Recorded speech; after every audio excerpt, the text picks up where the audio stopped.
তো প্রশ্ন এভাবে হতে পারে যে আপনি নিজের সম্পর্কে বলুন। তখন বলতে হবে যে ধন্যবাদ স্যার, আমি মলয় অধিকারী, আমি কোচবিহার জেলার ২ নং তুফানগঞ্জ মহকুমার অন্তর্গত বক্সিয়ার থেকে এসেছি। আমি ২০০৩ সালে মাধ্যমিক এবং ২০০৫ সালে উচ্চ মাধ্যমিক পাশ করেছি বক্সিয়ার উচ্চতর মাধ্যমিক বিদ্যালয় থেকে এবং ২০০৮ সালে তুফানগঞ্জ মহাবিদ্যালয় থেকে বাংলা বিষয়ে স্নাতক ডিগ্রি অর্জন করেছি এবং শিক্ষাবর্ষ ২০১৯-২১-এ গঙ্গাবদ্ধ মেমোরিয়াল ইনস্টিটিউট থেকে ডিএলএড কমপ্লিট করেছি। বর্তমানে আমি গৃহশিক্ষকতার সঙ্গে যুক্ত রয়েছি এবং প্রাথমিক শিক্ষকতার জন্য প্রস্তুতি নিচ্ছি। অবসর সময় আমার ছবি আঁকতে এবং বাচ্চাদের সাথে সময় কাটাতে খুব ভালো লাগে। আমার লক্ষ্য নিজেকে একজন আদর্শ শিক্ষক হিসেবে প্রতিষ্ঠিত করা।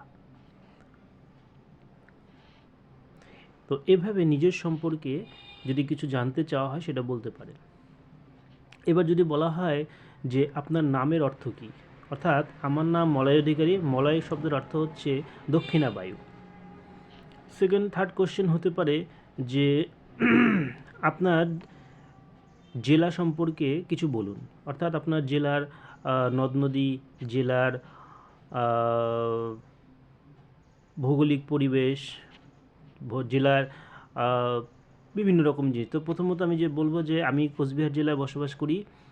কোচবিহার জেলাটি আগে ছিল কামরূপ রাজ্যের অন্তর্গত, কিন্তু 1949 খ্রিস্টাব্দে ভারত স্বাধীনতার পর ব্রিটিশ সরকার এটাকে কোচবিহার জেলাকে তখনকার যে রাজা ছিলেন জগদীপেন্দ্র, তিনি ভারত সরকারের ইংরেজ সরকারের হাতে কোচবিহার রাজ্যকে তুলে দিয়েছিলেন করদ রাজ্য রূপে। তারপর থেকে 1935-এর শাসন অনুযায়ী ভারতে পশ্চিমবঙ্গের একটা জেলা হিসেবে পরিচিতি লাভ করে কোচবিহারটি। কোচবিহার জেলার প্রধান 6টি নদী রয়েছে: তিস্তা, তোর্ষা, জলঢাকা, রায়ডাক, কালজানি, গদাধর ইত্যাদি। কোচবিহার জেলায় সঙ্গীত হচ্ছে ভাওয়াইয়া সঙ্গীত। কোচবিহার জেলায় চাষবাসের মধ্যে রয়েছে ধান, গম, পাট, তুলো, চা, তামাক ভালো উৎপাদন হয়।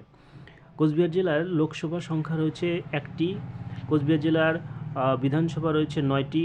কোচবিহার জেলায় ব্লক সংখ্যা রয়েছে 12টি। কোচবিহার জেলায় মহকুমা সংখ্যা রয়েছে 5টি। এছাড়া কোচবিহার জেলায় মোট প্রাথমিক বিদ্যালয়ের সংখ্যা রয়েছে 1805টি এবং একটি বিশ্ববিদ্যালয় রয়েছে, পঞ্চম বিশ্ববিদ্যালয়। কোচবিহার জেলার শিক্ষিতের হার হচ্ছে 77.59%। আর কোচবিহার জেলার আবহাওয়া হচ্ছে আর্দ্র প্রকৃতির এবং প্রচুর বৃষ্টিপাত হয়।